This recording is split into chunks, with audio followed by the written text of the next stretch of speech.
दे पंगे ते पंगा, दे पंगे ते पंगा, LG ਦੇ ਨਾਲ ਤੁਹਾਡਾ ਦੇ ਵੀ ਪੰਗਾ ਪੈਂਦਾ ਸੀ। किसान भी यही कह रहे हैं कि लड़ाई तो फेडरलिज्म दी है। ये मोटे मोटे तौर पे पॉलिटिकल लड़ाई है कि सरकारां कॉर्पोरेट सेंट्रिक हो गई, मीडिया कॉर्पोरेट सेंट्रिक हो गई।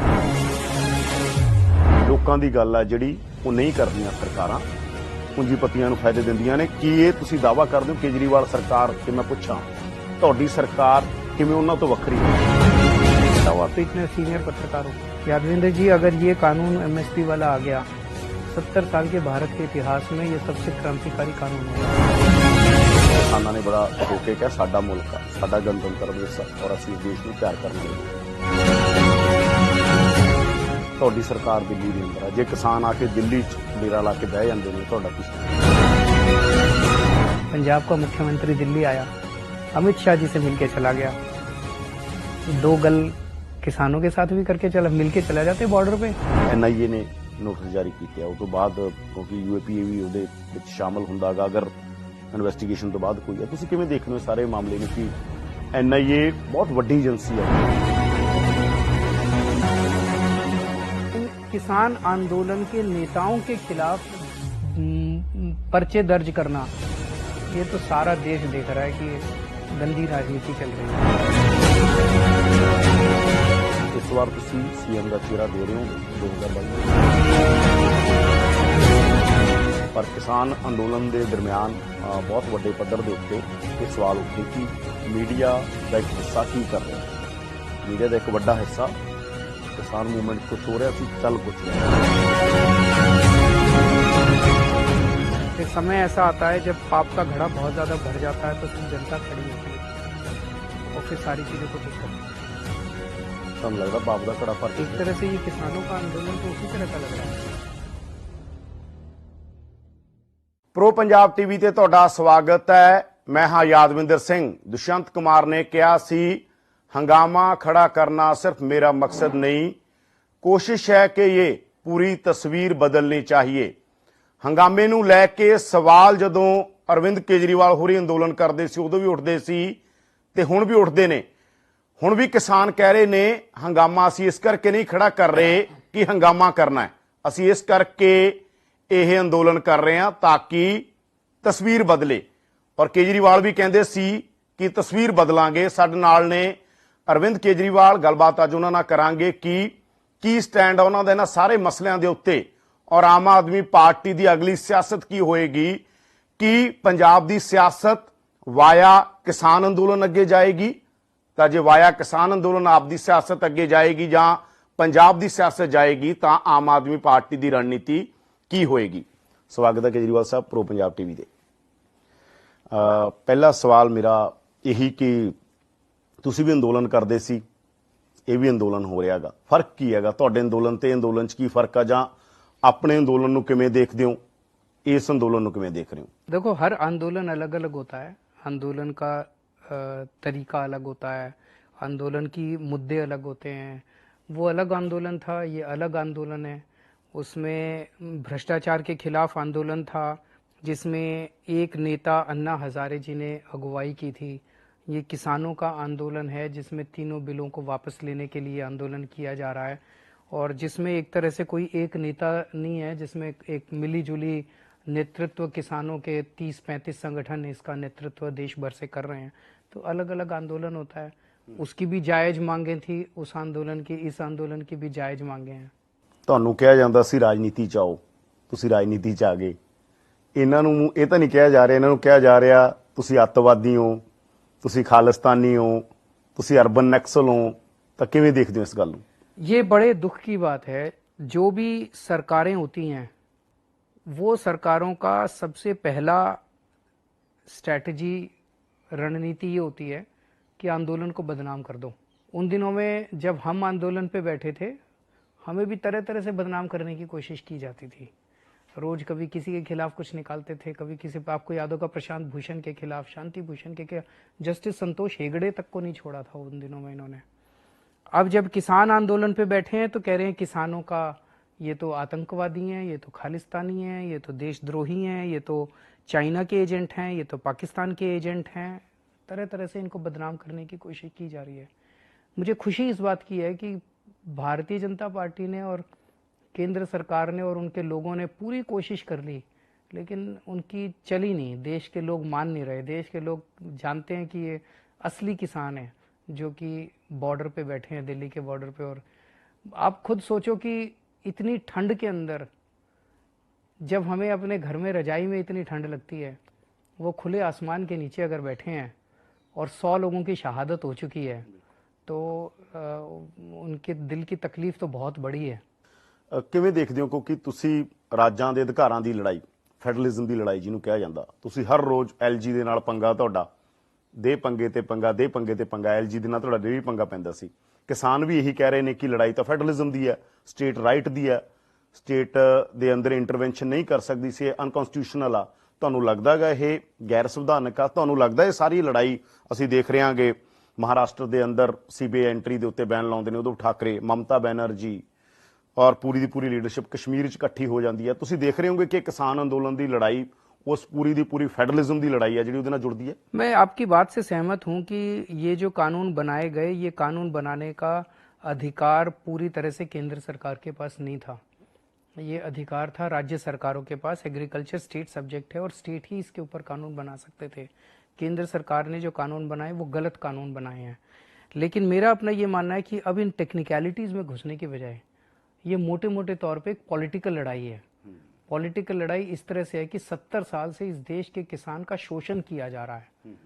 हर पार्टी ने शोषण किया, हर नेता ने शोषण किया, पूरी व्यवस्था ने शोषण किया। 70 साल से देश के किसान को झूठे वादे किए गए। हर चुनाव के पहले सारी पार्टियां कहती हैं हम तुम्हारे लोन माफ करेंगे, किसी ने नहीं किए। सारी पार्टियां कहती हैं तुम्हारे बच्चों को नौकरी देंगे, किसी ने नहीं दी। पिछले 25 साल में 3 लाख से ज्यादा किसान आत्महत्या कर चुके। कहाँ थी सारी पार्टियां, कहाँ थे सारे नेता? किसी ने कुछ नहीं किया। और अब जो किसान के पास थोड़ा बहुत बचा खुचा था, जिससे वो अपने जिंदा रह रहा था किसान, वो भी अब ये छीन के कुछ पूंजीपतियों को देना चाहते हैं। उसकी जो बची खुची किसानी है, इन 3 कानूनों से वो भी छीन के वो बड़े बड़े घरानों को, 4-5 पूंजीपतियों को देना चाहते हैं। अब किसान अगर बाहर नहीं निकला तो उसकी खेती भी नहीं बचनी, उसका कुछ नहीं बचना। इसीलिए किसान समझ रहा है, सारे कानून समझता है किसान, इसीलिए किसान सड़कों के ऊपर है और उसके अस्तित्व की लड़ाई है। अगर आज किसान ने ये लड़ाई नहीं लड़ी तो किसान का अस्तित्व ही नहीं बचेगा। ਕੀ ਦੇਖ ਰਹੇ ਹੋ ਤੁਸੀਂ ਜਦੋਂ ਲੜਾਈ ਫੈਡਰਲਿਜ਼ਮ ਤੋਂ ਆ ਕੇ ਅੱਗੇ ਹੋ ਜਾਂਦੀ ਹੈ ਕਿ ਸਰਕਾਰਾਂ ਕਾਰਪੋਰੇਟ ਸੈਂਟਰਿਕ ਹੋ ਗਈਆਂ, ਮੀਡੀਆ ਕਾਰਪੋਰੇਟ ਸੈਂਟਰਿਕ ਹੋ ਗਿਆ, ਲੋਕਾਂ ਦੀ ਗੱਲ ਆ ਜਿਹੜੀ ਉਹ ਨਹੀਂ ਕਰਦੀਆਂ ਸਰਕਾਰਾਂ, ਪੂੰਜੀਪਤੀਆਂ ਨੂੰ ਫਾਇਦੇ ਦਿੰਦੀਆਂ ਨੇ। ਕੀ ਇਹ ਤੁਸੀਂ ਦਾਅਵਾ ਕਰਦੇ ਹੋ ਕੇਜਰੀਵਾਲ ਸਰਕਾਰ, ਜੇ ਮੈਂ ਪੁੱਛਾਂ ਤੁਹਾਡੀ ਸਰਕਾਰ ਕਿਵੇਂ ਉਹਨਾਂ ਤੋਂ ਵੱਖਰੀ ਹੈ? एक तरफ मॉडल है जब सारे किसान, करोड़ों किसान एक तरफ बैठे हैं और केंद्र सरकार इतनी ज्यादा बेबस हो गई है उन 4 पूंजीपतियों के सामने कि उन 4 पूंजीपतियों को केंद्र सरकार नहीं कह सकती कि भैया हम तुम्हारी बात नहीं मानते, हमारे करोड़ों किसानों का मामला है। उनके सामने इतनी बेबस है। और दूसरी तरफ आपके सामने मॉडल है दिल्ली सरकार का। दिल्ली सरकार ने 5 साल के अंदर दिल्ली के सरकारी स्कूल इतने अच्छे कर दिए, दिल्ली के सरकारी अस्पताल इतने अच्छे कर दिए, गरीब से गरीब आदमी के लिए दिल्ली सरकार काम कर रही है। हमारी सरकार बनने के पहले हजारों रुपए के बिल आते थे बिजली के। आज 70% दिल्ली के बिल जीरो आते हैं, बिजली के बिल जीरो आते हैं। हमने 200 यूनिट से कम बिजली के बिल जीरो कर दिए और 70% दिल्ली। तो हमारा मॉडल है जो कि जनता सेंट्रिक है, कि जनता के लिए जो भलाई का काम है, हम आम आदमी के लिए, गरीब आदमी के लिए जो भलाई का काम है वो करते हैं। और बाकी पार्टियां वोट लेने तो जनता के पास आती हैं, लेकिन वोट लेने के बाद वो उन्हीं 4-5 पूंजीपतियों के लिए काम करती हैं। ਕਿ ਇਹ ਬਹੁਤਾ ਐ ਹੁੰਦਾ ਹੈਗਾ ਕਿ ਲੀਡਰ ਜਿਉਂ-ਜਿਉਂ ਅੱਗੇ ਵੱਧਦਾ ਹੈਗਾ ਉਹ ਬਦਲਦਾ ਜਾਂਦਾ ਹੈਗਾ, ਕਿ ਇਹ ਵਾਅਦਾ ਕਰਦੇ ਹੋ ਕਿ ਮਤਲਬ ਨਹੀਂ आप हमको देख चुके। अब मुझे वादा, ਜਦੋਂ ਕੱਲ ਨੂੰ ਵੱਡੀ ਲੜਾਈ ਹੋਵੇ ਪੂਰੇ ਦੇਸ਼ ਦੀ, ਉਹਦੇ ਚ ਕਿਉਂਕਿ ਕਾਰਪੋਰੇਟ ਤੋਂ ਬਿਨਾ ਸਰਦਾ नहीं ਕਹਿੰਦੇ। मैं सहमत हूं आपसे। 5 साल में अब हमें देख चुके, अब हमें वादा करने की जरूरत नहीं है। अब आप, अंग्रेजी में कहावत है the proof of the pudding lies in its eating, कि भाई आप 5 साल हमारा दिल्ली में काम देख चुके हो कि हमने किसी पूंजीपति की सेवा नहीं की 5 साल के अंदर। उल्टे, जैसे सबसे ज्यादा दिक्कत दिल्ली में बड़ी बड़ी बिजली कंपनियों से होती थी। इन बिजली कंपनियों ने लूट मचा रखी थी। हमने सरकार बनते इनके ऑडिट ऑर्डर कर दिया। वही बिजली कंपनियां जो कल तक हजारों रुपए बिल करती थी, आज 24 घंटे बिजली देती है, कोई पावर कट नहीं लगता और लोगों के जीरो बिजली के बिल आते हैं। ठीक कर दिया उनको। अगर मैं चाहता तो मैं भी उनसे कह देता कि चुनाव में मेरी फंडिंग कर दो थोड़ी सी, मैं अपने लिए चुनाव के लिए फंड ले लेता उनसे। आज मैं आम आदमी पार्टी का राष्ट्रीय संयोजक हूँ, हमारी पार्टी के अकाउंट में ढेला नहीं है, कंगाल पार्टी है। अभी तक जितनी सरकारें आई, मॉडल क्या था? सरकार कंगाल होती थी, नेता और पार्टियां मालामाल होते थे। हमारे यहाँ उल्टा है, हमारी दिल्ली सरकार मालामाल है और हमारे नेता और पार्टी हमारे कंगाल हैं। सवाल सिर्फ राजनीतिक लड़ाई का नहीं हैगा, सवाल यह भी है कि एक मॉडल आ WTO का, एक मॉडल आगा। WTO वर्ल्ड ट्रेड ऑर्गेनाइजेशन चाहती है कि पूरी दुनिया के अंदर जिन्होंने रिफॉर्म कहते हैं, सो कॉल्ड रिफॉर्म का नाम बेसिकली वो एक तरह का गरीब बंदे लिए विनाश आ। छोटा किसान यूरोप च मारिया गया, छोटा किसान अमेरिका के अंदर मारिया गया। वड्डे बंदे चाहिए, वड्डे उन्होंने डील करने वाले भी वड्डे ही चाहिए, छोटा बंदा नहीं चाहिए डील करे। तो की तुसी उस मॉडल के खिलाफ हो कि तुसी जिहड़ा WTO का मॉडल आ वो मॉडल के खिलाफ हो तुसी? मैं अभी जो हमारे किसानों ने मॉडल दिया है इस आंदोलन में, उनकी दो मांग हैं। पहली मांग है कि ये तीनों कानून वापस लो। दूसरी मांग सबसे इंपॉर्टेंट है कि MSP की गारंटी वाला बिल लेके आओ और MSP ऐसे तय करो जो स्वामीनाथन रिपोर्ट में लिखी है कि जितनी लागत है उस पर 50% प्रॉफिट के हिसाब से, लागत के हिसाब से तय करो। यादवेंद्र जी, अगर ये कानून MSP वाला आ गया, 70 साल के भारत के इतिहास में ये सबसे क्रांतिकारी कानून होगा। इसके बाद किसानों को अपनी फसलों के पूरे दाम मिलेंगे, इसके बाद किसानों को अपनी मेहनत की कमाई मिलेगी, उनको लोन नहीं लेना पड़ेगा, उनको आत्महत्या नहीं करनी पड़ेगी, उनकी जेब में पैसा आएगा। ये सबसे बड़ा रिफॉर्म है। अगर ये रिफॉर्म हो जाता है तो मेरे देश के करोड़ों किसान खुश होंगे, और अगर ये तीनों कानून आ जाते हैं तो 4 पूंजीपति खुश होंगे। तो जो भी किसानों की मांग है उसके अंदर सबसे बड़ा रिफॉर्म इनकी मांगों के अंदर है। और मेरे को सबसे ज्यादा उम्मीद और सबसे ज्यादा खुशी इसी बात की है कि भारत के इतिहास में सबसे बड़ा किसानों का आंदोलन अभी हो रहा है, और ये आंदोलन की अगर ये मांग मान ली गई तो इससे बहुत बड़ा फायदा होगा। मोहन इकनॉमिक्स ते आके गल टिकती है कि मनमोहन सिंह जो वित्त मंत्री बनते हैं उदों बहुत सारे रिफॉर्म, सो कॉल्ड रिफॉर्म जिन्होंने कहा गया, वो हुण एग्रीकल्चर सैक्टर च लेट आ रहे हैं। बहुत सारे सैक्टर जिवें गवर्नमेंट जॉब खत्म की गई इस देश चों जिहड़ा एक पब्लिक मतलब बेसिकली जी सरकार की इंटरवेंशन होंगी है, वो कहते WTO कहता कि सरकार की इंटरवेंशन खत्म करो। फिर क्या, फिर तो कॉरपोरेट नूं ही सरकार दे दो, फिर सरकार की लोड़ की हैगी इस देश के अंदर? सरकार तो इसलिए है कि ਜਦੋਂ यूरोप के अंदर भी वैलफेयर स्टेट बनती है, वैलफेयर स्टेट का कॉन्सैप्ट की है कि लोगों की भलाई लिए, प्रॉफिट लिए नहीं। तो तुसी, मैं तां पुछ रहा गा कि तुसी मॉडल के तौर के उत्ते जिहड़े ਇਹੋ ਜਿਹੇ रिफॉर्म जिन्होंने कहा रिफॉर्म जाता पर बेसिकली वो नुकसानदेह ने, वो किसी भी खेतर च होना, एग्रीकल्चर तो बियॉन्ड भी, कि तुसी मनते हो वो ठीक नहीं है, कि तुसी मनते हो तुहाडी सरकार घट्टो घट्ट उन्हां ते नहीं जाएगी? मेरा एक ही मॉडल है हमारी पार्टी का, हम किसी भी आइडियोलॉजी से अटैच नहीं होते। हमारा मॉडल है जनता का मॉडल। कोई भी समस्या है उसका कौन सा समाधान होना चाहिए जिससे जनता का फायदा हो, कुछ चंद लोगों का फायदा नहीं हो। तो कोई भी मेरे सामने जब किसी समस्या का समाधान लेके आता है तो मैं उसमें ये देखता हूं कि आम आदमी का कैसे फायदा होगा। अगर मनमोहनिक से जो भी मॉडल आप इकोनॉमिक्स से मनमोहन इकोनॉमिक्स क्या जांदा, इकोनॉमिक्स वो से कहते कंडे ते मनमोहन सिंह ने बीजिया, हुण मतलब ये कहा जांदा हैगा। तो उससे अगर फायदा निकलता हो, हम उनसे पूछते हैं भाई फायदा दिखाओ, और फायदा निकलता नहीं है तो फिर हम कहते हैं बताओ इससे। अब जैसे तीनों किसान बिल है, इसको आप आइडियोलॉजी के चश्मे से मत देखो। किसान जो नेता हैं उनके भाषण सुन लो आप, इतने शानदार उन्होंने एक्सप्लेन करते हैं कानून वो तीनों, कि जब मंडी खत्म हो जाएगी, मंडी कैसे खत्म होगी, जमीन कैसे जाएगी, सारा एक्सप्लेन करते हैं वो बड़े आराम से। हर चीज को उसी तरह से हम भी तोलते हैं। जैसे जब हम आए थे दिल्ली में, हमारी सरकार बनी, तो एक मॉडल था कि सरकारी स्कूल सारे बंद कर दो, प्राइवेट स्कूल खोल दो। सारे स्कूल, ये भी था कि भाई सरकार स्कूल नहीं चला सकती, 5 स्कूल इस कंपनी को दे दो, 5 स्कूल इस कंपनी को दे दो, कॉर्पोरेट चलाएंगे स्कूल, सरकारी स्कूल भी इनको दे दो। अगर सारे स्कूल सरकारी स्कूल इनको दे दिए तो गरीब गंद आदमी कहां पढ़ेगा?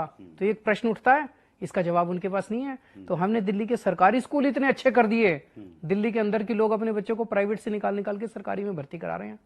ये मॉडल अच्छा है कि सारे सरकारी स्कूल को प्राइवेट करने वाला मॉडल अच्छा है? हमारा मॉडल अच्छा है। तो हम हर चीज में ये देखते हैं कि जनता का कौन सा मॉडल है। हमारा जनता नॉमिक्स है, केजरीनॉमिक्स नहीं है, जनता नॉमिक्स है। अच्छा, गल अगे लेके चलते हैं। 26 ਨੂੰ बड़ा सीरीयस वो आगा और किसानों ने बड़ा होके कहा साडा मुल्क आ, साडा गणतंत्र दिवस आ और असीं इस देश ਨੂੰ प्यार करने वाले लोग हाँ, असीं देश ਨੂੰ सब तो ज़्यादा प्यार करते हैं। कोई साडी जिहड़ा साडे टैग लाए जा रहे एंटी नैशनल दे बहुत सारे, यही जी कोई गल नहीं। ਪਰ ਅਸੀਂ ਦਿੱਲੀ 'ਚ ਐਂਟਰ ਹੋਵਾਂਗੇ। ਤੁਹਾਡੀ ਸਰਕਾਰ ਦਿੱਲੀ ਦੇ ਅੰਦਰ ਆ, ਜੇ ਕਿਸਾਨ ਆ ਕੇ ਦਿੱਲੀ 'ਚ ਡੇਰਾ ਲਾ ਕੇ ਬਹਿ ਜਾਂਦੇ ਨੇ, ਤੁਹਾਡਾ ਕੀ स्टैंड आ? देखो जी, ये जो सारी परिस्थिति बनी है ये केंद्र सरकार की अहंकार की वजह से, जिद की वजह से, और जो उनके कॉरपोरेट घरानों के सामने मजबूरी है उसकी वजह से बनी है। मेरी केंद्र सरकार से निवेदन है कि इस स्थिति को ऐसे ना बनने दें, और केंद्र सरकार, कल उनकी मीटिंग है 19 तारीख को, अब ये इसको तीनों कानून वापस ले, एमएसपी का कानून लेके आए और इसको स्थिति को खत्म करे, ताकि लोग अपने अपने घर जाएं। बेचारे 100 शहादत हो चुकी है, 100 आदमी शहीद हो चुके हैं, कोई छोटी बात नहीं होती। और यंग, बहुत यंग मुंडे, यंग लोग भी शहीद हुए हैं, तो बहुत हो चुका। अब सरकार को इस स्थिति को खराब होने से केंद्र सरकार ही बचा सकती है, केंद्र सरकार के हाथ में है, केंद्र सरकार को कुछ करना चाहिए इसमें। फिर भी ये मान लो, क्योंकि किसानों ने तो ऐलान करता और उन्होंने शांतमई किया, बिल्कुल शांतमई, ना कोई किसी ने भाषा गलत वरतनी है, ना किसी को कोई हथियार होना चाहिएगा, ना कोई भी गलत गल नहीं करनी, एक तरह का पीसफुल प्रोटेस्ट ਅਸੀਂ ਕਰਕੇ ਦਿੱਲੀ ਚ ਆਉਣਾ ਚਾਹੁੰਦੇ ਆ। ਤੁਸੀਂ ਮੰਨਦੇ ਹੋ ਠੀਕ ਆ? ਤੁਸੀਂ ਮੰਨਦੇ ਹੋ ਅਗਰ ਉਹ ਦਿੱਲੀ ਆਉਂਦੇ ਨੇ, ਜਿਵੇਂ ਤੁਸੀਂ ਕਹਿੰਦੇ ਅਸੀਂ ਸਵਾਗਤ ਕਰਦੇ ਆ, ਪਿਛਲੀ ਵਾਰ ਤੁਸੀਂ ਕਿਹਾ ਸੀ। दो चीज है, पहली चीज तो ये कि मैं उम्मीद करता हूं कि केंद्र सरकार स्थिति को बिगड़ने से रोकेगी। दूसरी चीज, मैं उम्मीद करता हूं कि अगर तो केंद्र सरकार कानून वापस नहीं लेती और किसान आते हैं तो पूरी तरह से शांतिपूर्ण होगा। ऐसा कल किसानों के प्रेस कॉन्फ्रेंस में उन्होंने बोला भी है कि पूरी तरह से हम जो सेंट्रल गवर्नमेंट का जो प्रोग्राम है उसको हम बाधा नहीं पहुंचाएंगे, वहां नहीं जाएंगे, हम आउटर रिंग रोड पे रहेंगे। तो अभी तक 52 दिन जिस तरह से शांतिपूर्ण उन्होंने किया, वैसे ही मैं उम्मीद करता हूँ ये भी शांतिपूर्ण होगा। अगर शांतिपूर्ण तौर पर दिल्ली आਉਂਦੇ ਨੇ, स्वागत है ਤੁਹਾਡੇ ਵੱਲੋਂ, ਤੁਹਾਡੀ ਸਰਕਾਰ ਵੱਲੋਂ। ये तो सुप्रीम कोर्ट ने भी बोला है, सुप्रीम कोर्ट ने भी कहा है कि ये सबका जनतांत्रिक अधिकार है, संवैधानिक अधिकार है अपने हकों को मांगने के लिए प्रोटेस्ट करना। ਪੋਲੀਟੀਕਲੀ ਅਸੀਂ ਦੇਖ ਰਹੇ ਹਾਂਗੇ ਕਿ ਅੰਦੋਲਨ ਵੀ ਚੱਲ ਰਿਹਾ ਤੇ ਰਾਜਨੀਤਿਕ ਬਿਆਨਬਾਜ਼ੀ ਤਾਂ ਕਹਿੰਦੇ ਹੁੰਦੇ ਆ, personal is political, political is personal, ਤਾਂ ਕੋਈ ਮੌਕਾ ਛੱਡਦੇ ਨਹੀਂ। ਕੈਪਟਨ ਅਮਰਿੰਦਰ ਸਿੰਘ ਲਗਾਤਾਰ ਤੁਹਾਡੇ ਤੇ ਅਟੈਕ ਕਰ ਰਹੇ ਨੇ ਕਿ ਮਤਲਬ ਬਾਰ-ਬਾਰ ਕਿਹਾ ਜਾ ਰਿਹਾ ਕਿ ਤੁਸੀਂ ਚੀਜ਼ਾਂ ਨੂੰ ਡੀਰੇਲ ਕਰ ਰਹੇ ਹੋ, ਤੁਸੀਂ ਇਹ ਕਰ ਰਹੇ ਹੋ, ਵੈਸੀ ਬਿਆਨਬਾਜ਼ੀ ਕਰਕੇ ਸਾਰੀਆਂ ਚੀਜ਼ਾਂ। ਕੀ ਕਹਿਣਾ ਤੁਹਾਡਾ? वो पता नहीं मेरे पीछे क्यों पड़े हैं, रोज सवेरे उठ के एक गोली मेरे ऊपर तान देते हैं कैप्टन साहब, फौजी ने फौजी हैं, और रोज सवेरे उठ के गालियां देते हैं मेरे को। तो मुझे ये लगता है कि जो उनकी मिली भगत है बीजेपी के साथ, वो छुपाने के लिए उनको किसी को तो बलि का बकरा बनाना है, तो मेरे को बनाते हैं। अच्छा, अब आप बताओ, आप तो इतने सीनियर पत्रकार हो, इस कानून को ड्राफ्ट किसने किया था? ਉਹ ਕਮੇਟੀ 'ਚ प्रधानमंत्री जी ने बनाई थी। ਕੈਪਟਨ ਨੇ ਕਿਹਾ ਕਿ ਮੈਨੂੰ ਪਤਾ ਨਹੀਂ ਸੀ, ਉਦੋਂ ਸਾਨੂੰ ਨਹੀਂ ਪਤਾ ਸੀ ਆਹ ਕਰਨ ਜਾ ਰਹੇ ਨੇ। उस कमेटी में तो ये शामिल थे, शामिल सी, पर बाद चो बयान आया कि उस कमेटी में जब कानून बना तो ये उसमें शामिल थे। मनप्रीत बादल उस कमेटी की मीटिंग में 3 सितंबर को, 3 सितंबर 2019 को उस कमेटी की मीटिंग हुई थी, जुलाई में कमेटी बनी थी। फिर स्पष्टीकरण आया कि सानू नहीं पता सी ये करन जा रहे हैं, जिवें कालियां ने कहा कि सानू नहीं पता सी। उनके सामने ही तो मीटिंग में तो चर्चा हुई इन तीनों कानूनों की, इन तीनों कानूनों की। मनप्रीत बादल मीटिंग में शामिल था, मुख्यमंत्री ने भेजा था, मुख्यमंत्री जी नहीं जा पाए थे, उनकी तबीयत खराब थी।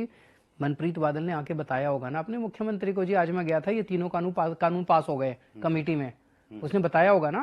मैं भी अपने किसी मंत्री को भेजता हूँ, वो आके मेरे को बताता है। ऑर्डिनेंस तो पहला जो मीटिंग हो रही हैं, मीटिंग हो रही थी ऑर्डिनेंस के पहले, तो उस कमेटी में ये शामिल थे। उस टाइम इन्होंने कमेटी में इसका विरोध क्यों नहीं किया? कमेटी की मीटिंग से बाहर आके इन्होंने क्यों नहीं पूरे देश में कहा, प्रेस कॉन्फ्रेंस करके, अरे देखो कितने गंदे कानून बनाने जा रहे हैं? इन्होंने मीटिंग में समर्थन किया तीनों कानूनों का। अब नौटंकी कर रहे हैं। अच्छा, अभी जब किसानों का आंदोलन चल रहा था तो वो अमित शाह जी से मिलने क्या करने गए थे बताओ? ਉਹ ਤਾਂ ਕਹਿੰਦੇ ਅਸੀਂ ਮਸਲੇ ਹੱਲ ਕਰਾਉਣ ਗਏ ਆ, ਮਸਲਾ ਜਿਹੜੀ ਸਟੈਗਨੇਸ਼ਨ ਖਤਮ ਹੋਵੇ, ਕਹਿੰਦੇ ਤਾਂ ਇਹ ਨਹੀਂ, ਉਹਨਾਂ ਦਾ ਬਿਆਨ ਤੇ ਹੈ इंटरनल सिक्योरिटी चर्चा। ਇੰਟਰਨਲ ਸਿਕਿਉਰਿਟੀ ਵੀ ਹੋਰ ਵੀ ਕਹਿੰਦੇ ਹਾਂ ਵੀ ਹਾਂ। तो जब वो दिल्ली आए, सारे सबको पता है किस लिए गए थे, उनके बेटे का ईडी में केस फंस गया है, वो बेटे का अपना केस रफा दफा कराने गए थे। वो दिल्ली आए, पंजाब के हजारों किसान दिल्ली के बॉर्डर पे बैठे हैं, पंजाब का मुख्यमंत्री दिल्ली आया, अमित शाह जी से मिलके चला गया, 2 गल किसानों के साथ भी करके चला, मिलके चले जाते बॉर्डर पे, दुआ सलाम करके चले जाते, सत श्री अकाल कह के चले जाते। उनको भी मैं आया था, मैंने सोचा तुमसे मिल लेता हूँ, ਪਰ ਉਹਨਾਂ ਤੋਂ ਪੁੱਛਿਆ ਕਈ ਵਾਰ, का टाइम नहीं मिल दिया। ਪਰ ਉਹਨਾਂ ਤੋਂ ਪੁੱਛਿਆ ਜਾਂਦਾ ਕਿ ਤੁਸੀਂ ਕਿਉਂ ਨਹੀਂ ਜਾਂਦੇ, ਸਿੱਧੂ ਤੋਂ ਵੀ ਪੁੱਛਿਆ ਜਾਂਦਾ, ਮਨਪ੍ਰੀਤ ਤੋਂ ਵੀ ਪੁੱਛਿਆ, ਕੈਪਟਨ ਤੋਂ ਵੀ, ਉਹ ਕਹਿੰਦੇ ਕਿ ਕਿਤੇ ਪੋਲੀਟੀਕਲ ਰੰਗਤ ਨਾ ਜੇ ਅਸੀਂ ਤਾਂ ਨਹੀਂ ਆਉਂਦੇ। मैं तो गया था, मैं तो 2 बार हो आया। मैं तो सेवादार बन के भी गया, उनके टॉयलेट वॉयलेट देख के आया, पानी वानी का इंतजाम सब है। सब नीयत की बात है, सारा देश देख रहा है किसकी नीयत, ਗੁਰੂ ਤੇਗ ਬਹਾਦਰ ਹਾਲ ਗਏ ਤੁਸੀਂ, किसकी नीयत किसके साथ है। ਕੀ ਲੱਗਦਾ ਤੁਹਾਨੂੰ ਰਾਜਨੀਤੀ ਦੇ ਉੱਤੇ ਜੇ ਆਪਾਂ ਆਈਏ, ਕਿਉਂਕਿ ਰਾਜਨੀਤਿਕ ਬਿਆਨਬਾਜ਼ੀ ਤਾਂ ਹੋ ਰਹੀ ਹੈਗੀ, ਹਾਲਾਂਕਿ ਸਾਰੇ ਰਾਜਨੇਤਾ ਇਸ ਗੱਲ ਤੋਂ ਬਚ ਰਹੇ ਨੇ ਕਿ ਆਪਾਂ ਸਾਡੇ ਤੇ ਐਲੀਗੇਸ਼ਨ ਨਾ ਲੱਗੇ। ਪੋਲੀਟੀਕਲ ਕਲਾਸ ਕਿਤੇ ਨਾ ਕਿਤੇ ਪੰਜਾਬ 'ਚ ਐਂ ਲੱਗਦਾ ਦੇਖ ਕੇ ਵੀ ਜਿਵੇਂ ਪੂਰੀ ਦੀ ਪੂਰੀ ਪੋਲੀਟੀਕਲ ਕਲਾਸ ਆ ਜਿਹੜੀ ਉਹ ਉਹਨੂੰ ਕੋਈ ਮਤਲਬ ਇਸ ਟਾਈਮ ਸੀਰੀਅਸ ਨਹੀਂ ਲੈ ਰਿਹਾ ਹੈਗਾ। ਪੂਰੀ ਦੀ ਪੂਰੀ ਪੋਲੀਟੀਕਲ ਕਲਾਸ ਦੇ ਉੱਤੇ ਕਿਹਾ ਜਾ ਰਿਹਾ ਕਿ ਕਿਤਨਾ ਡਿਸਕ੍ਰੈਡਿਟ ਹੋ ਗਈ, ਪੋਲੀਟੀਕਲ ਕਲਾਸ ਨੂੰ ਕੋਈ ਸੀਰੀਅਸ ਨਹੀਂ ਲੈ ਰਿਹਾ ਹੈਗਾ। ਤੁਸੀਂ ਕਿਵੇਂ ਦੇਖ ਰਹੇ ਹੋ? ਹੁਣ ਰਾਜਨੀਤਿਕ ਬਿਆਨਬਾਜ਼ੀ ਤਾਂ ਤੁਹਾਡੀ ਹੋ ਰਹੀ ਆ, ਸਾਰਿਆਂ ਦੀ ਹੋ ਰਹੀ ਹੈਗੀ, ਹਰ ਪਾਰਟੀ ਇੱਕ ਦੂਜੇ ਤੇ ਬਿਆਨਬਾਜ਼ੀ ਕਰ ਰਹੀ ਹੈ। ਕਾਂਗਰਸੀ ਤੁਹਾਡੇ ਤੇ ਕਰ ਦਿੰਦੇ ਨੇ, ਅਕਾਲੀ ਕਾਂਗਰਸ ਤੇ ਕਰਦੇ ਨੇ, ਅਕਾਲੀ ਤੁਹਾਡੇ ਤੇ ਵੀ ਕਰਦੇ ਨੇ, ਤੁਸੀਂ ਅਕਾਲੀਆਂ ਤੇ ਵੀ ਕਰਦੇ ਨੇ, ਬਿਆਨਬਾਜ਼ੀ ਤੁਹਾਡੀ ਚੱਲ ਰਹੀ ਹੈ। ਪਰ ਕਿਸਾਨ ਅੰਦੋਲਨ ਦੇ ਦੌਰ 'ਚ ਇੱਕ ਤਰ੍ਹਾਂ ਦੀ ਪੋਲੀਟੀਕਲ ਕਲਾਸ ਨੂੰ ਲੋਕ ਸੀਰੀਅਸਲੀ ਨਹੀਂ ਲੈ ਰਹੇ ਪੰਜਾਬ 'ਚ। ये वैसे ही हो रहा है जैसे अन्ना आंदोलन में हुआ था। जब हम अन्ना आंदोलन में जंतर मंतर पे और रामलीला मैदान में बैठे थे, हमने किसी नेता को अपने स्टेज पे नहीं आने दिया, किसी पार्टी को स्टेज पे नहीं आने दिया, क्योंकि इस देश के लोगों का पार्टियों से और नेताओं से भरोसा उठ चुका है। और वही किसान कर रहे हैं, बिल्कुल सही कर रहे हैं, बहुत सही कर रहे हैं। किसी नेता को नहीं आने दे रहे, किसी पार्टी को नहीं आने दे रहे। लोगों का भरोसा उठ चुका है। और किसानों के साथ तो हमेशा पार्टियों ने और नेताओं ने दगा किया है। इसलिए ये आंदोलन अभी तक इतना पवित्र आंदोलन चल रहा है। बिल्कुल शांति से बैठे हैं, अपने ऊपर इतनी संघर्ष कर रहे हैं, अपने ऊपर इतना तपस्या कर रहे हैं, इतनी ठंड में बैठे हैं, और कोई राजनीति नहीं, कोई हिंसा नहीं किसी तरह की। इसीलिए पूरे देश का समर्थन इस आंदोलन को मिल रहा है। ਪਰ ਕਿਉਂਕਿ ਤੁਸੀਂ ਵੀ ਇੱਕ ਪੋਲੀਟੀਕਲ ਪਾਰਟੀ ਦੇ ਰੂਪ 'ਚ ਮੌਜੂਦ ਹੋ ਪੰਜਾਬ ਦੇ ਅੰਦਰ, ਹੁਣ ਤੇ ਤੁਸੀਂ ਪੋਲੀਟੀਕਲ ਪਾਰਟੀ ਹੋ, ਐਕਸਪੈਂਡ ਕਰ ਰਹੇ ਹੋ ਤੁਸੀਂ ਇੱਕ ਤਰ੍ਹਾਂ, ਯੂਪੀ ਵੱਲ ਵੀ ਤੁਸੀਂ ਦੇਖ ਰਹੇ ਹੋ, ਪੰਜਾਬ ਵੱਲ ਤੁਸੀਂ ਪਹਿਲਾਂ ਵੀ ਇਲੈਕਸ਼ਨ ਲੜੀ ਸੀਗੀ, ਤੁਸੀਂ ਕਿਵੇਂ ਦੇਖ ਰਹੇ ਹੋਗੇ? ਤੁਹਾਡੀ ਪਾਰਟੀ ਨੂੰ ਲੈ ਕੇ ਕਿਵੇਂ ਦੇਖ ਰਹੇ ਹੋ ਪੰਜਾਬ 'ਚ ਇਸ ਅੰਦੋਲਨ ਤੋਂ ਬਾਅਦ? आप खुद ही देखो, इसी आंदोलन में किसी पार्टी को और किसी नेता को नहीं जाने दिया। हमारी पार्टी के सारे लोग सुबह से शाम तक वहाँ पे सेवा कर रहे हैं, किसी ने मना नहीं किया। मैं 2 बार गया, मेरे को भी मना नहीं किया। हम पार्टी नहीं हैं, हम नेता नहीं हैं, हम उन्हीं की तरह हैं जो 8 साल पहले जंतर मंतर और रामलीला मैदान में बैठे थे। हम भी भुक्तभोगी हैं, इस देश को ठीक करने के लिए आए हैं।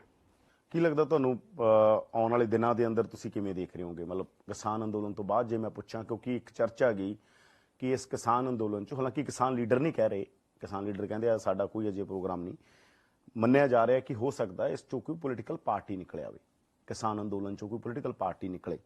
ਕੀ ਤੁਸੀਂ ਉਸ ਪਾਰਟੀ ਨਾਲ ਕੋਈ ਅਲਾਈਅੰਸ ਕਰ ਸਕਦੇ ਹੋ ਆਉਣ ਵਾਲੇ ਸਮੇਂ 'ਚ? ਕਿਉਂਕਿ ਤੁਸੀਂ ਪਿੱਛੇ ਵੀ ਅਲਾਈਅੰਸ ਕੀਤਾ ਸੀ ਉਦੋਂ 2000 ਜਦੋਂ 17 ਦੀ ਇਲੈਕਸ਼ਨ ਸੀ, ਕਿ 22 ਦੀਆਂ ਚੋਣਾਂ ਦੇ ਲਈ ਕੋਈ ਅਲਾਈਅੰਸ ਹੋ ਸਕਦਾ, ਜਾਂ ਤੁਸੀਂ ਉਹਨਾਂ ਲੀਡਰਾਂ ਦੇ ਕਿਸੇ ਦੇ ਇਨ ਟੱਚ ਹੈਗੇ ਹੋ, ਜਾਂ ਤੁਸੀਂ ਚਾਹੋਗੇ ਕਿ ਉਹ ਲੀਡਰ ਵੀ ਤੁਹਾਡੀ ਪਾਰਟੀ ਦਾ ਹਿੱਸਾ ਹੋਣ? मेरे को इस बारे में कोई जानकारी नहीं है, तो ये एक इमेजिनरी क्वेश्चन है, इसका मैं क्या जवाब दूं। लेकिन इस वक्त मेरे मन में इच्छा यही है कि आंदोलन की जो दोनों मांग हैं, वो दोनों मांग पूरी होनी चाहिए। तीनों कानून वापस होने चाहिए और एमएसपी की गारंटी वाला कानून आना चाहिए। अगर ये आ गया तो देश के हमारे किसानों का इतना फ़ायदा होगा जिसका मैं कह नहीं सकता। बाकी जो प्रश्न आपका है इसके बारे में मुझे कोई जानकारी नहीं है कि ऐसा कुछ नहीं। वैसे ਤੁਹਾਡਾ ਮਤਲਬ अगर कुछ मतलब ਅੰਦੋਲਨ ਤੋਂ ਬਾਅਦ ਆਪਾਂ ਗੱਲ ਕਰੀ, ਹਾਲਾਂਕਿ ਇਹ ਗੱਲ अगर ऐसा कुछ होता है तो एक इंटरव्यू और कर लेना आप मेरा आके और पूछ लेना उसी टाइम। ਤਾਂ ਜਦੋਂ ਹੁੰਦਾ ਉਦੋਂ ਬੋਲੋਗੇ? उसी तभी बोल सकता हूँ, नहीं तो अभी मैं कैसे बताऊं कि क्या होगा और क्या नहीं होगा। अभी तो यही होना चाहिए कि इनके किसानों की मांगे पूरी होनी चाहिए। ਤਾਂ ਕੇਜਰੀਵਾਲ ਜੀ ਤੁਸੀਂ ਕਿਵੇਂ ਦੇਖ ਰਹੇ ਹੋਗੇ, ਜਿਹੜੇ ਅੰਦੋਲਨ ਦੇ ਲੀਡਰ ਨੇ ਉਹਨਾਂ ਨਾਲ ਗੱਲਬਾਤ ਹੋ ਰਹੀ ਹੈ, ਜਾਂ ਜਿਹੜੇ ਹੋਰ ਉੱਥੇ ਕਿਸਾਨ ਨੇ ਪੰਜਾਬ ਦੇ ਅੰਦਰ, ਤੁਹਾਡੀ ਪਾਰਟੀ ਪੰਜਾਬ ਦੇ ਅੰਦਰ ਤਾਂ ਲਗਾਤਾਰ ਐਕਟਿਵ ਆ ਗਈ, ਤਾਂ ਉੱਥੇ ਤੁਸੀਂ ਆਪਦਾ ਰਾਜਨੀਤਿਕ ਪ੍ਰੋਗਰਾਮ ਕਹੀਏ ਜਾਂ ਰਾਜਨੀਤਿਕ ਨਾ ਕਹੀਏ, ਇੱਕ ਪ੍ਰੋਗਰਾਮ ਲੈ ਕੇ ਕੀ ਚੱਲ ਰਹੇ ਹੋਗੇ? ਕਿਉਂਕਿ ਐਕਟਿਵ ਤਾਂ ਤੁਸੀਂ ਹੈਗੇ ਹੋ ਪੰਜਾਬ 'ਚ। ਉਹ ਦਿਨ ਬਿੱਲ ਜਲਾਇਆ ਤੁਹਾਡੀ ਪਾਰਟੀ ਨੇ, ਬਿੱਲਾਂ ਨੂੰ ਅੱਗ ਲਾਈ ਹੈਗੀ ਲੁਧਿਆਣਾ ਦੇ ਅੰਦਰ। तरीका है उसके बिल के प्रति अपना रोष जाहिर करने का। हमारे जितने भी पार्टी के नेता हैं, पार्टी के वॉलंटियर हैं, हमने सबको कहा हुआ है कि सारे वहाँ पे सेवादार बन के जाओ।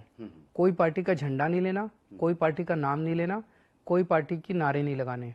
वहाँ सेवादार बन के जाओ, किसी को पता नहीं चलना चाहिए तुम आम आदमी पार्टी से हो, और अपना सेवा करो, लोगों की पुण्य कमाओ।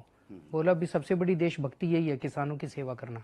हमारे सारे लोग वहीं मौजूद हैं और वहाँ पे जो उनको ज़रूरत होती है। एक दिन मेरे को मैसेज आया जी यहाँ पे अपने पिंड में बात करने में दिक्कत हो रही है, सिग्नल कमज़ोर है, तो हमने वहाँ वाईफाई, फ्री वाईफाई के काफ़ी सारे हॉटस्पॉट लगवा दिए। तो जो उनको दिक्कत होती है किसी भी तरह की, मैं लगातार टच में रहता हूँ, हमें पता चलता रहता है। ਅੱਛਾ ਯੂਏਪੀਏ ਦੇ ਬਾਰੇ ਚਰਚਾ ਚੱਲ ਰਹੀ ਹੈ, ਐਨਆਈਏ ਨੇ ਨੋਟਿਸ ਜਾਰੀ ਕੀਤੇ ਆ ਉਹ ਤੋਂ ਬਾਅਦ, ਕਿਉਂਕਿ ਯੂਏਪੀਏ ਵੀ ਉਹਦੇ ਵਿੱਚ ਸ਼ਾਮਲ ਹੁੰਦਾਗਾ ਅਗਰ ਇਨਵੈਸਟੀਗੇਸ਼ਨ ਤੋਂ ਬਾਅਦ ਕੋਈ ਹੈ। ਤੁਸੀਂ ਕਿਵੇਂ ਦੇਖਦੇ ਹੋ ਸਾਰੇ ਮਾਮਲੇ ਨੂੰ ਕਿ ਐਨਆਈਏ ਬਹੁਤ ਵੱਡੀ ਏਜੰਸੀ ਆ, ਕੋਈ ਬਹੁਤ ਵੱਡਾ ਹੀਨੀਅਸ ਕ੍ਰਾਈਮ ਹੋ ਜੇ, ਕੋਈ ਹਾਈਜੈਕ ਹੋ ਜੇ ਜਹਾਜ਼, ਕੋਈ ਕਹਿੰਦੇ ਐਟਮਿਕ એનર્ਜੀ 'ਚ ਕੋਈ ਇੰਟਰਵੈਂਸ਼ਨ ਕਰਨ ਦੀ, ਵੱਡੀਆਂ ਗੱਲਾਂ ਦੇ ਉੱਤੇ ਐਨਆਈਏ ਇਨਵੈਸਟੀਗੇਟ ਕਰਦੀ ਹੈ। देखो जी, अगर तो कोई देश के खिलाफ कोई काम करे तो सब लोग कहते हैं भाई उसके खिलाफ एक्शन होना चाहिए, लेकिन इस टाइम किसान आंदोलन के नेताओं के खिलाफ पर्चे दर्ज करना, ये तो सारा देश देख रहा है कि गंदी राजनीति चल रही है। पहले वो बेचारे आड़तीये थे, उन्होंने इनके समर्थन में 3 दिन की हड़ताल करी पंजाब में, उनके ऊपर इनकम टैक्स की रेड करा दी पंजाब के आड़तियों के ऊपर। अब बेचारे किसान जो आंदोलन में बैठे हैं उनके खिलाफ ये पर्चे कर रहे हैं, जो लोग किसानों की मदद कर रहे हैं, उनके खाने का इंतजाम कर रहे हैं, उनकी सुविधा का इंतजाम कर रहे हैं, उनके ऊपर पर्चे करा रहे हैं। तो ये तो केंद्र सरकार अच्छा नहीं कर रही।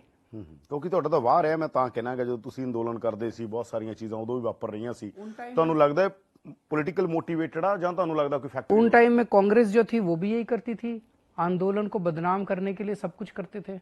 आज ये बीजेपी वाले हैं, यही भी करते हैं, आंदोलन को बदनाम करने के लिए सब कुछ करते हैं। फर्क दोनों में, जो भी सत्ता में होता है इसी किस्म के काम करता है ना। बीजेपी और कांग्रेस दोनों एक जैसी हैं।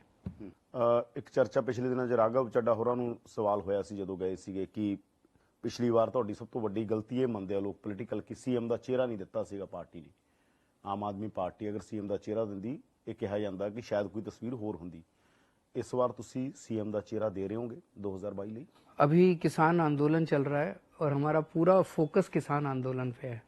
राजनीति करने के लिए पूरी जिंदगी पड़ी है। मैं उम्मीद करता हूँ किसान आंदोलन के बाद मेरा एक और इंटरव्यू करना, उसमें मैं आपके सारे पॉलिटिकल सवालों के भी जवाब दूंगा। आज आंदोलन के ऊपर किसी तरह से इस आंदोलन का समाधान निकलना चाहिए। ਪਰ ਫਿਰ ਵੀ ਕਿਉਂਕਿ ਪੋਲਿਟਿਕਸ ਦੇ ਅੰਦਰ ਤੁਸੀਂ ਪਹਿਲਾਂ ਵੀ ਗੱਲ ਚੱਲਦੀ ਰਹੀ, ਸਿੱਧੂ ਬਾਰੇ ਵੀ ਬਹੁਤ ਚਰਚਾ ਹੋਈ ਸੀਗੀ, ਹੈ ਨਾ? वो भी जवाब आपको किसान आंदोलन के बाद, किसान आंदोलन के बाद आपके सारे पॉलिटिकल प्रश्नों का जवाब देंगे। अभी हम राजनीति के बारे में सोच ही नहीं रहे हैं, अभी पूरी तरह से हमारा फोकस जो है वो किसान आंदोलन पे है। ਤਾਂ ਅਗਲਾ ਸੀਐਮ ਦਾ ਫੇਸ ਕੌਣ ਹੋਊਗਾ? वो 1-2-3 महीने बाद आपको जवाब देंगे इसका। ਪਰ ਇਹ ਅੰਦੋਲਨ ਦੇ ਚਿਹਰੇ ਤੁਹਾਡੇ ਉਮੀਦਵਾਰ ਹੋ ਸਕਦੇ ਨੇ? उसी के बाद आपको इन सारे सवालों का जवाब। अभी तो देखो यादवेंद्र, पूरे देश की निगाहें इसी तरफ हैं कि किस तरह से किसानों की अगर बातें मान ली जाएं तो देश की तस्वीर बदल सकती है। बाकी राजनीति के क्वेश्चन तो चलते रहेंगे, जिंदगी पड़ी है प्रश्नों की, कौन चेहरा होगा, कौन कैंडिडेट होगा, होते रहेंगे जो होगा। अभी तो सबसे बड़ा, मैं इसमें बहुत बड़ी उम्मीद देख रहा हूँ इस किसान आंदोलन के अंदर।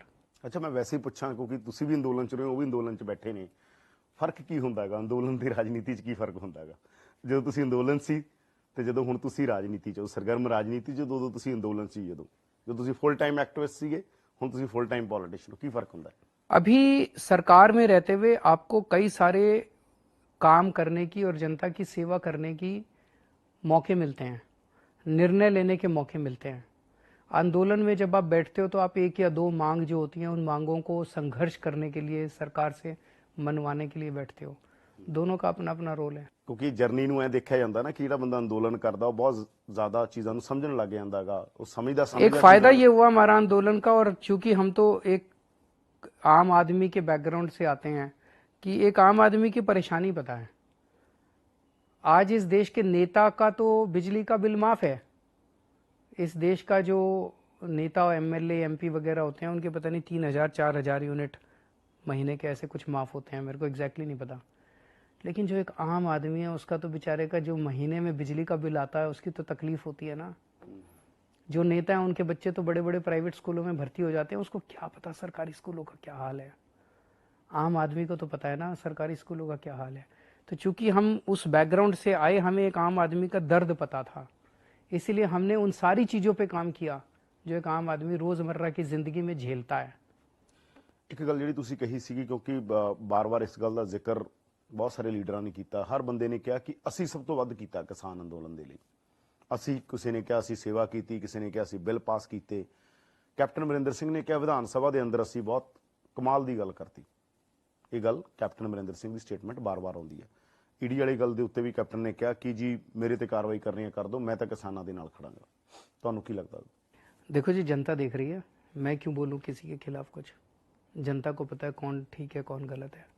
जनतंत्र है, जनतंत्र में जनता को समझने का और बोलने का अधिकार है।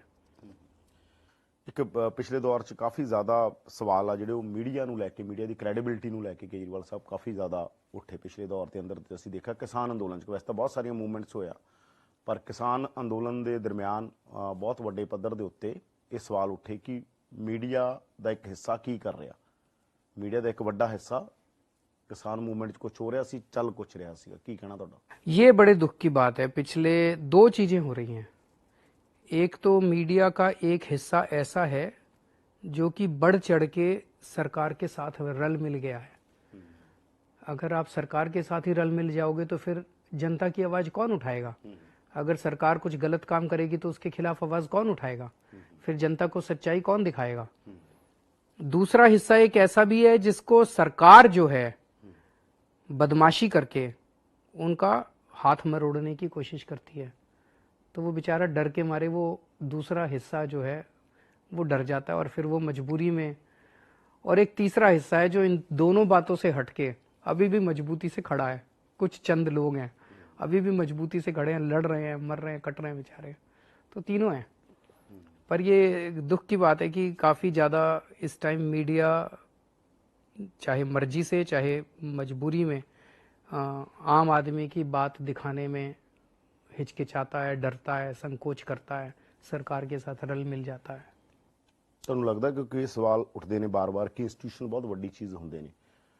ਲੋਕਤੰਤਰ ਦੇ ਅੰਦਰ ਜੋ ਇੰਸਟੀਟਿਊਸ਼ਨ ਖਤਮ ਹੋ ਜਾਣ ਤਾਂ ਲੋਕਤੰਤਰ ਖਤਮ ਹੋ ਜਾਂਦਾ ਹੈਗਾ। ਤੇ ਇੰਸਟੀਟਿਊਸ਼ਨਾਂ ਨੂੰ ਲੈ ਕੇ ਪਿਛਲੇ ਦੌਰ 'ਚ ਆਪਾਂ ਦੇਖਿਆਗਾ ਕੋਈ ਇੱਕ ਇੰਸਟੀਟਿਊਸ਼ਨ ਨੂੰ ਲੈ ਕੇ ਨਹੀਂ। ਪ੍ਰਸ਼ਾਂਤ ਭੂਸ਼ਣ ਵਾਲੇ ਮਸਲੇ 'ਚ ਆਪਾਂ ਦੇਖਿਆਗਾ ਉਹਨਾਂ ਨੇ ਕਿਸ ਤਰ੍ਹਾਂ ਕਿਹਾ ਕਿ ਮੈਂ ਤੇ ਨਹੀਂ ਇਸ ਸਾਰੇ ਕੇਸ ਦੇ ਅੰਦਰ ਪੇਸ਼ ਹੁੰਦਾ। ਫਿਰ ਮੀਡੀਆ ਨੂੰ ਲੈ ਕੇ ਵੀ ਮਤਲਬ ਜਿਹੜੇ ਕਿਹਾ ਜਾਂਦਾ ਕਾਰਜਪਾਲਿਕਾ, ਵਿਧਾਨ ਪਾਲਿਕਾ, न्यायपालिका ते मीडिया। हर इंस्टीट्यूशन इंपॉर्टेंट होता है। जैसे हम कहते हैं कि तीन हमारे स्तंभ हैं, एक चौथा स्तंभ मीडिया है। ये स्तंभ हैं जिसके ऊपर जनतंत्र खड़ा है। अगर ये स्तंभ, ये अगर पिलर्स खत्म हो जाएंगे तो फिर जनतंत्र भी नहीं बचेगा, फिर डेमोक्रेसी भी नहीं बचेगी, फिर तो तानाशाही आ जाएगी। तो हम सब लोगों का, चाहे पार्टी हो, चाहे नेता हो, चाहे जनता हो, सबका हमारा ड्यूटी है, हमारी कर्तव्य है कि हम अपने जनतंत्र को बचा के रखें, इन सारे इंस्टीट्यूशंस को बचा के रखें। ਤੁਹਾਨੂੰ ਲੱਗਦਾ ਇਹ ਇੰਸਟੀਟਿਊਸ਼ਨਾਂ ਦਾ ਹਾਲ ਕੀ ਹੈਗਾ? ਮੈਂ ਇਹ ਪੁੱਛਣਾ ਤਾਂ काफी बुरा हाल है। पिछले कुछ सालों के अंदर जिस तरह से हर इंस्टीट्यूशन को, चाहे वो जुडिशरी हो, एग्जीक्यूटिव हो, लेजिस्लेचर हो, मीडिया हो, हर इंस्टीट्यूशन कहीं ना कहीं कमजोर होता हुआ दिखाई दे रहा है। ये देश के लिए अच्छा नहीं है। ਤੁਹਾਨੂੰ ਕੀ ਲੱਗਦਾ ਫਿਰ ਜਿਹੜਾ जो पॉलिटिकल क्लास ਦਾ ਇਹ ਤੇ ਰਿਸਪੌਂਸ ਹੋਣਾ? जब ऐसा समय आता है तो फिर एक ही उम्मीद बच जाती है, वो है जनता। फिर समय ऐसा आता है जब पाप का घड़ा बहुत ज्यादा भर जाता है तो जनता खड़ी होती है और फिर सारी चीजों को ठीक करती है। ਤੁਹਾਨੂੰ ਲੱਗਦਾ ਪਾਪ ਦਾ ਘੜਾ ਭਰ ਚੁੱਕਿਆ? एक तरह से ये किसानों का आंदोलन तो उसी तरह का लग रहा है। और अच्छी चीज ये है कि जिस तरह से किसानों के आंदोलन को बदनाम करने की कोशिश की गई, सरकार की नहीं चली, सारे देश के सामने। और इतना पवित्र आंदोलन इतना सही तरीके से चल रहा है, कोई बयानबाजी नहीं है, कोई गलत बयानी नहीं है, शांति से बिना मार काट के और बिना राजनीति के चल रहा है। बहुत पवित्र आंदोलन है, इससे मुझे बहुत उम्मीद है। ਇੱਕ ਦੌਰ ਸੀਗਾ ਐਮਰਜੈਂਸੀ ਵਾਲਾ ਦੌਰ, ਇੱਕ ਦੌਰ ਸੀ ਐਮਰਜੈਂਸੀ ਤੋਂ ਪਹਿਲਾਂ ਦਾ ਦੌਰ ਵੀ। ਅਸੀਂ ਦੇਖਦੇ ਰਹੇ ਹਾਂ ਕਿ ਬਹੁਤ ਸਾਰੇ ਜਿਹੜੇ ਸਟੇਟਸ ਨੇਗੀਆਂ ਉਹ ਰਾਜਾਂ ਦੇ ਵੱਧ ਅਧਿਕਾਰ ਦੇ ਨਾਂ ਤੇ ਇੱਕ ਫਰੰਟ ਤੇ ਇਕੱਠੀਆਂ ਹੋਈਆਂ ਸੀ।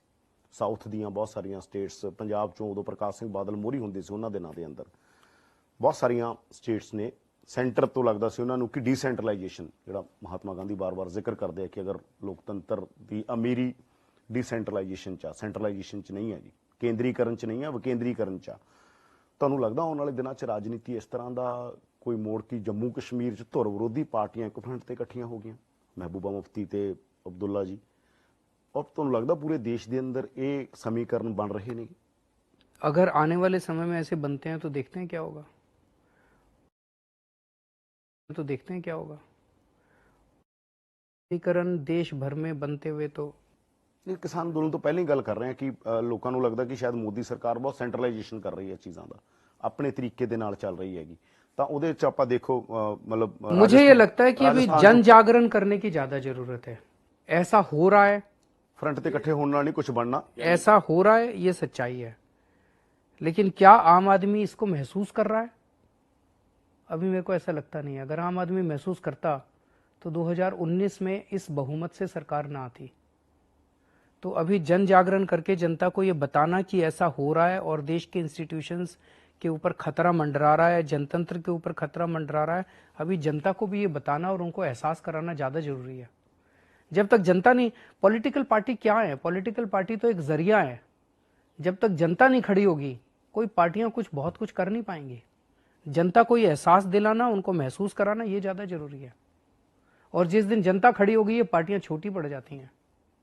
ਇੱਕ ਅਕਸਰ ਜਦੋਂ ਬੀਜੇਪੀ ਵਾਲਿਆਂ ਨਾਲ ਗੱਲ ਹੁੰਦੀ ਹੈ ਉਹ ਕਹਿੰਦੇ ਆ ਵੀ ਭਾਈ ਸਾਨੂੰ ਤੁਸੀਂ ਦੱਸੋ ਫਾਰਮੂਲਾ ਕੀ ਹੈਗਾ, ਮਤਲਬ ਬੰਦਾ ਹਰ ਕਹਿ ਦਿੰਦਾ ਆਲੋਚਨਾ ਸਾਡੀ MSP ਬੀਜੇਪੀ ਹੈ, ਦੀ। MSP ਮੈਂ ਪੂਰਾ ਸਵਾਲ ਕਰਦਾ ਤੁਹਾਨੂੰ, ਮੰਨ ਲਓ ਤੁਹਾਡੇ ਕੋਲ ਕੋਈ ਇਹੋ ਜੀ ਪਾਵਰ ਹੋਵੇ ਜਿਹ ਚ ਤੁਸੀਂ ਇਹ ਸਾਰਾ ਕਰਨਾ ਹੋਵੇ ਜਿਹੜਾ ਹੁਣ ਬੀਜੇਪੀ ਨੂੰ ਕਿਹਾ ਜਾ ਰਿਹਾ ਕਰੋ, ਤੁਸੀਂ ਕਿਵੇਂ ਕਰੋਗੇ? एक MSP का बिल पास कर दो, ये जो कह रहे हैं। और भी कई सारे काम करने की जरूरत है। स्वामीनाथन रिपोर्ट में कई सारे रिफॉर्म लिखे हुए हैं जिसके साथ किसान सहमत हैं। लेकिन सबसे अहम चीज है MSP के ऊपर सारी फसलों की गारंटीड परचेज, और MSP तय होगा स्वामीनाथन रिपोर्ट के आधार पे।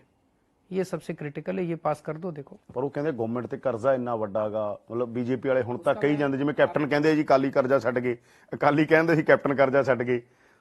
ਤੁਸੀਂ ਵੀ ਨਵੇਂ ਜਦੋਂ ਆਏ ਸੀ, ਸ਼ੀਲਾ ਦੀ ਸਰਕਾਰ ਆਈ, ਬਾਅਦ ਚੋਂ ਤੁਸੀਂ ਚੀਜ਼ਾਂ ਨੂੰ ਆਪਣੇ ਤਰੀਕੇ ਨਾਲ ਲਿਆ, ਪਰ ਆਮ ਤੌਰ ਤੇ ਹੁੰਦਾ ਜੀ ਉਹ ਗਵਰਨਮੈਂਟ ਐਂ ਕਰ ਗਈ ਸੀ। तो मैं आपको उसका ਮੋਦੀ ਹੋਰੀ ਕਹਿੰਦੇ ਨੇ ਕਾਂਗਰਸ ਨੇ, ਹੁਣ ਤੱਕ ਕਹਿੰਦੇ ਕਾਂਗਰਸ ਨੇ ਦੇਸ਼ ਬਰਬਾਦ ਕਰਤਾ ਜੀ, ਅਸੀਂ ਕੀ ਕਰੀਏ। ਤਾਂ ਮੈਂ ਤੁਹਾਡੇ ਤੇ ਪੁੱਛ ਰਿਹਾ ਕਿ ਮੰਨ ਲਓ ਤੁਹਾਡੇ ਕੋਲ ਪਾਵਰ ਹੋਵੇ ਇਹੀ ਜੀ, ਤਾਂ ਤੁਸੀਂ ਉਹ ਮਾਡਲ ਜਦੋਂ ਕਰਜ਼ਾ ਵੀ ਹੋਵੇ ਦੇਸ਼ ਤੇ ਸਾਰਾ ਕੁਛ ਆ, ਇਸ ਮਾਡਲ ਨੂੰ ਫਾਰਮਰ ਸੈਂਟਰਿਕ ਕਿਵੇਂ ਬਣਾਓਗੇ? तो मैंने जैसे कहा कि ये कह रहे हैं कि MSP पे फसल खरीदने के लिए पैसा नहीं है। वो कह रहे हैं 17 लाख करोड़ का खर्चा आएगा।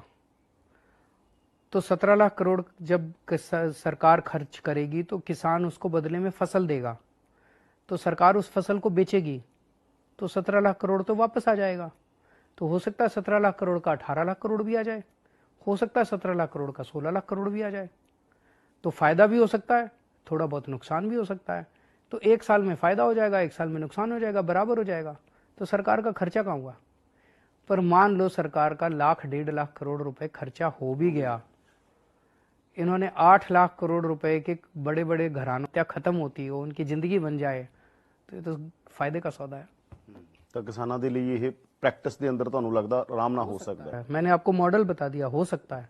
इसके ऊपर हमने काफी सोचा। तो थोड़े दिन पहले बयान आया था किसी मंत्री का कि 17 लाख करोड़ रुपए का खर्चा है, पैसा कहां से आएगा। तब हमने इसको सोचा, हमने कहा ये तो हो सकता है।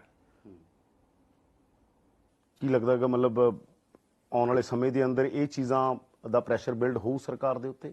होना चाहिए, जनतंत्र है, जनता का प्रेशर नहीं मानेगी सरकार तो किसकी बात मानेगी? WTO इंपॉर्टेंट है, पूंजीपति इंपॉर्टेंट है कि जनता इंपॉर्टेंट है? ਪੰਜਾਬ ਤੁਸੀਂ ਕਦੋਂ ਜਾ ਰਹੇ ਹੋ? ਹੁਣ जब आप बुलाओगे, वैसे जल्दी जाएंगे। ਕਦੋਂ ਕੋਈ ਦੌਰਾ, ਕਦੋਂ ਦਾ ਦੌਰਾ ਤੁਹਾਡਾ ਪੰਜਾਬ ਦਾ? अभी तुरंत नहीं है क्योंकि दिल्ली के अंदर भी कोरोना की और ये सारी परिस्थितियां बनी हुई थी, और अब किसान आंदोलन, किसान तो यहीं बैठे हैं, तो अभी तो किसानों के साथ ही है, किसानों की सेवा कर रहे हैं। उसके बाद देखते हैं।